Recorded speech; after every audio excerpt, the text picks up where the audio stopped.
नमस्कार मित्रांनो, आता गावातील प्रत्येक तरुणाला मिळणार 10,000 रुपये. तर सरकारने काढला हा उपक्रम. मित्रांनो, आपल्या चॅनलवर तुम्ही नवीन असाल तर चॅनलला लगेच सबस्क्राईब करा. महाराष्ट्रामध्ये सध्या योजनांचा पाऊस पडत आहे. महाराष्ट्रातील अनेक महिलांना खुश करण्यासाठी महाराष्ट्र सरकारमधील एकनाथ शिंदे आणि 2 उपमुख्यमंत्री अजितदादा पवार आणि देवेंद्र फडणवीस यांच्या सर्व मंत्रिमंडळांनी लाडकी बहीण योजना काढून सर्व महिलांना खुश केलेले आहे. कारण आता त्यांच्या खात्यामध्ये 1,500 रुपये महिन्याला जमा होत आहे.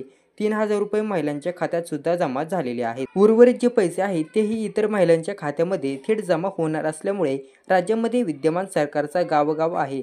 यामध्येच महाराष्ट्र सरकारने पुन्हा एक नवीन योजना आणलेली आहे आणि या योजनेमध्ये आता गावातील तरुणाला 10,000 रुपयांचा मानधन मिळणार आहे.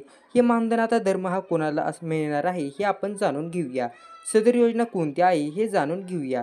शासनाच्या विविध योजनांची सर्वसामान्य नागरिकांची माहिती देण्यासाठी मुख्यमंत्री योजनादूत उपक्रम सुरू करण्यात आलेला आहे. या उपक्रमात सहभागी होण्यासाठी उमेदवारांकडून अर्ज मागवण्यात येत आहे.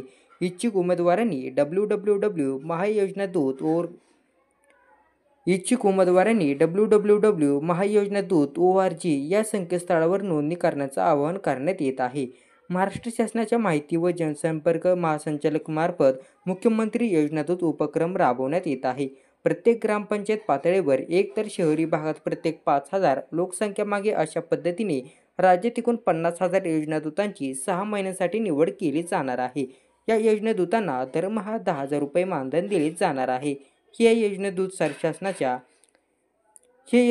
शासनाच्या लोककल्याणकारी योजनांबाबत नागरिकांना माहिती देतील. या योजनेत सहभागी होण्यासाठी इच्छुक उमेदवारांनी 18 ते 35 वयोगटातील असावा. उमेदवार कोणत्याही शाखेचा पदवीधर असणे आवश्यक आहे. उमेदवाराकडे महाराष्ट्राचे अधिवास प्रमाणपत्र असणे आवश्यक आहे. उमेदवारास संगणक ज्ञान असावे. त्याच्याकडे अद्ययावत मोबाईल, स्मार्टफोन आणि आधार संलग्न बँक खाते असणे आवश्यक आहे. मुख्यमंत्री योजनादूत उपक्रमासाठी केलेला ऑनलाईन अर्ज, आधार कार्ड, पदवी उत्तीर्ण असल्याबाबतची पुराव्यादाखल कागदपत्रे, प्रमाणपत्र इत्यादी, अधिवासाचा दाखला, सक्षम यंत्रणेने दिलेला उमेदवाराकडे आधार जोडणी असलेल्या बँक खात्याचा पुरावा, पासपोर्ट आकाराचा फोटो, हमीपत्र ऑनलाईन अर्जासोबतच्या नमुन्यांमधील नियुक्त वेळी सादर करणे आवश्यक आहे. 13 सप्टेंबर 2024 पर्यंत इच्छुक उमेदवारांना www.महायोजनादूत.org या संकेतस्थळावर नोंदणी करता येणार आहे.